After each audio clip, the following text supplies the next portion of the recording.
बेशरम मॉडर्न सास। गीता एक गांव की लड़की है और उसकी शादी शहर में विपुल से हो जाती है। गीता की सास सविता बहुत पढ़ी लिखी और मॉडर्न महिला है। शादी के कुछ दिन बाद गीता, तुम आज शाम को तैयार रहना, हम डिनर बाहर ही करेंगे। इसकी क्या जरूरत है जी, मैं घर पर ही खीर पूरी बना लूंगी। अरे नहीं, खीर पूरी वाला डिनर नहीं, हम कुछ साउथ इंडियन और चाइनीज खाएंगे। ठीक है, मैं तैयार होकर आपसे मिलूंगी। विपुल अपने ऑफिस चला जाता है। अरे बाप रे, ये क्या खाना होता है? हमारे गांव में तो मैंने कभी ऐसे नाम भी नहीं सुने। चलो शाम को जाकर देख लूंगी। शाम को विपुल आता है और गीता विपुल के सामने आकर खड़ी हो जाती है। देखो जी, आपके आने से पहले ही मैं तैयार होकर बैठी हूँ। अरे ऐसे कौन तैयार होता है?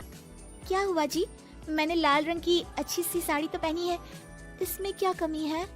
ये सारे बाल तुमने सिंदूर से रंग लिए हैं और इतनी मांग क्यों भरी है? अरे आईने में जाकर अपने होंठ देखो, कैसी लिपस्टिक लगाई है, और ये कपड़े देखो अपने, जाओ जाकर बदल कर आओ। हाँ, तो क्या पहन कर आऊं?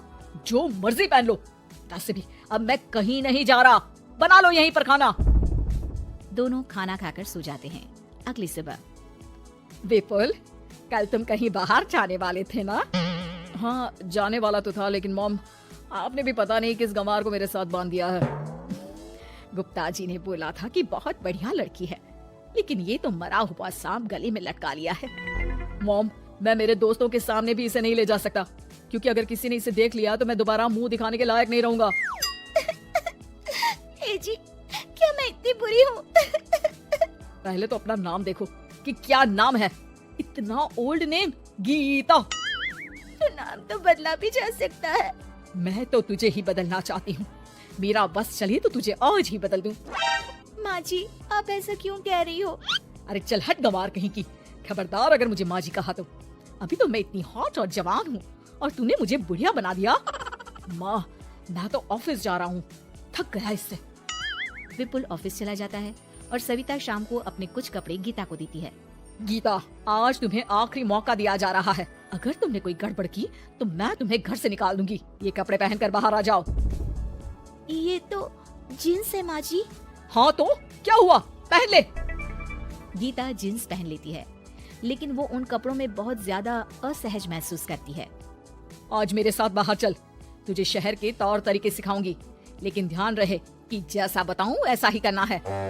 सविता गीता को लेकर मैकडी पहुंच जाती है और वहाँ 2 बर्गर मंगाती है। माँ जी, ये क्या है? माँ जी नहीं मॉम, बर्गर है ये, चुपचाप खा लो, मेरी बेइज्जती मत कराओ। और जींस को बार बार पकड़ क्यों रही हो, और इस टॉप को नीचे क्यों खींच रही हो? मत करो ऐसा, नहीं तो सब समझेंगे कि तुमने ऐसे कपड़े पहली बार पहने हैं। गीता बर्गर को हाथ से तोड़कर खाने लगती है। सविता गुस्से में वहाँ से आकर कार में बैठ जाती है। गीता भी पीछे पीछे आती है। मॉम, क्या हुआ? मैंने तो अब कुछ भी नहीं किया है। चुपचाप गाड़ी में आकर बैठ जाओ। सविता गीता को लेकर घर आ जाती है। अगले दिन गीता, मेरे कुछ फ्रेंड्स आने वाले हैं, तुम किचन में जाकर तैयारियां करो, और भगवान के लिए आज ऐसा कुछ मत करना कि मेरी नाक कटा दो। मैंने भी ये शॉर्ट्स पहने हैं, तुम भी अच्छे कपड़े पहन लेना। सविता के फ्रेंड्स आ जाते हैं और गीता तैयार होकर नाश्ता हाथ में लेकर बाहर आती है। इस कमार ने ये क्या पहन लिया? गीता ने एक शादी वाला लहंगा पहना है और वो उसको संभाल नहीं पा रही है, जिसकी वजह से वो नीचे गिर जाती है। सारी फ्रेंड्स हंसने लगती है। सविता ने गीता को कस के 2 थप्पड़ लगा दिए और उसे हमेशा के लिए घर से निकाल दिया। मैंने आज गीता को उठाकर घर के बाहर फेंक दिया है। अब किसी मॉडर्न, समझदार और पढ़ी लिखी लड़की से शादी कर लो बेटा। यस मॉम, आपने आज सच में बहुत ही अच्छी खबर सुनाई है। मैंने तो न्यूज़पेपर में ऐड भी दे दिया है, पढ़ी लिखी मॉडर्न लड़की शादी के लिए तुरंत संपर्क करे। और माँ, वो खूबसूरत भी तो होनी चाहिए। डियर सन, मैंने उसमें सब कुछ लिख दिया है। सविता और विपुल बहुत खुश होते हैं। न्यूज़पेपर के इश्तिहार के बाद बहुत सारी लड़कियों ने विपुल को कांटेक्ट किया। विपुल, तुझे पूरा 1 महीना हो गया है, इतनी सारी लड़कियां आ रही है, तो किसी को फाइनल पसंद क्यों नहीं कर लेता? मॉम, मैं कुछ बेहतर की तलाश में हूँ, वैसे आप फिक्र ना करो, आज भी एक लड़की मुझसे मिलने आने वाली है, अगर पसंद आ गई तो मैं उसे घर ले आऊंगा। विपुल लड़की से मिलने चला जाता है। कैफे में विपुल जाकर बैठ जाता है और देखता है कि बहुत ही खूबसूरत लड़की नैना सामने से आ रही है। हेलो। हाय, माई सेल्फ नैना। दोनों खूब सारी बातें करते हैं और विपुल को नैना पसंद आ जाती है। वो उसे घर लेकर आ जाता है। मॉम, जल्दी बाहर आओ। देखो तो, मैं तुम्हारे लिए एक मॉडर्न बहू ले आया हूँ, जो बहू कम आपकी फ्रेंड ज्यादा रहेगी। अरे वाह, तो फाइनली तुझे लड़की पसंद आ ही गई। हाँ मॉम, पसंद क्यों नहीं आती? पढ़ी लिखी है, मॉडर्न है, बाहर घूमने में परफेक्ट है और ड्रेसअप का सलीका भी पता है उसे। तो फिर शादी की तैयारियां शुरू की जाए। ओहो मॉम, मुझे वो सब नहीं करना है। बैंड बाजे एंड ऑल। कोर्ट में चलकर कोर्ट मैरिज कर लेते हैं ना। ठीक है डियर, मुझे कोई प्रॉब्लम नहीं है। सविता कोर्ट में ले जाकर विपुल और नैना की शादी करा देती है। शादी के कुछ दिन बाद मैं तो बहुत खुश हूँ। मेरे सारे फ्रेंड बहुत तारीफ करते हैं कि वाइफ बहुत ज्यादा मॉडर्न है। ऐसा लगता है जैसे फॉरेन से आई हो। सिर्फ ये मॉडर्न है, लेकिन इसे कुछ भी काम नहीं आता बेटा। घर का सारा काम मैं करती हूँ, खाना भी मैं बनाती हूँ। ये तो बस मेकअप में ही लगी रहती है। मॉम, आप मेरी नैना के लिए कुछ भी मत बोलिए। अगर उसे खाना बनाना नहीं आता तो क्या हुआ, फोन चलाना तो आता है। वो स्विगी जोमेटो से खाना ऑर्डर करके भी तो मंगा सकती है।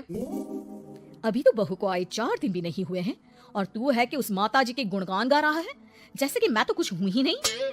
तभी नैना वहां आ जाती है। मुझे आज अपने घर जाना है। तो मैं तुम्हारे साथ चलूं क्या? नहीं, मैं खुद कार लेकर चली जाऊंगी। नैना बेटा, मैं सोच रही थी कि हम भी तुम्हारे पेरेंट्स से मिल लेते हैं, क्योंकि आज तक हम मिले ही नहीं हैं। मॉम, मेरे पेरेंट्स से तो आप पहले ही मिल चुके हो। हम कब मिले? मैं गीता हूँ। क्या? क्या? तुम गीता कैसे हो सकती हो? जब माँ ने मुझे इस घर से बाहर निकाल दिया था, तो मैंने अपनी सारी सेविंग्स को खुद की लर्निंग और मेकओवर पर खर्च कर दी और वापस इस घर में आ गई। आज मेरी आंखें शर्म से झुक रही है। मुझे माफ कर दो। मुझे तुम्हारे साथ वो व्यवहार नहीं करना चाहिए था। मुझे भी माफ कर दो बेटा। सविता और विपुल अपनी गलती को सुधार लेते हैं और अब गीता को बहुत अच्छे से रखते हैं।